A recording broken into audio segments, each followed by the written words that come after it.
Okay, so ang pinaka-main line ng collection ko when it comes to He-Man or Masters of the Universe na franchise is yung Masterverse.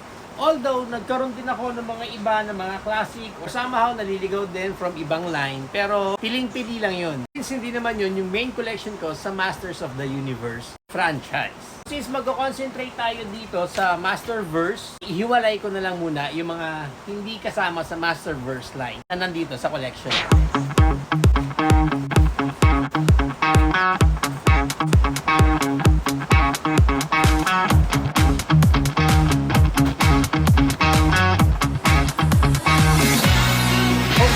Na lahat hindi kasama sa Masterverse line natin. Yung mga naligaw tulad nitong ating Masters of the Universe na Netflix animation or on 3D na sila dito. And iba na itsura dito ni He-Man. Ito nakuha ko itong dalawa na to kasi nakasale na. Itong Skeletor na to pinaka-memorable sa akin kasi ito yung pumunta kami sa Kuala Lumpur. Nag-toy hunt ako, apparently ito lang talaga yung nabili ko. Next we have here naman Masters of the Universe Classic na tinatawag nila or MOTUC. Usually yung scale nito is mas maliit doon sa mga Masterverse natin pero isa to sa mga kinuha ko si Chief Carnivus kasi ganda ng face nyo, lion siya eh. Same na itong kinuha ko din from the Thundercats X Masters of the Universe crossover. This time si Battle Catman naman. Pwede na sila mag-partner dalawa, di ba? I also have this Hantara, another character from the Masters of the Universe classic na line. Natuwa lang ako kasi nakuha ko siya ng may brown box. So itong dalawa, pareho sila ng line.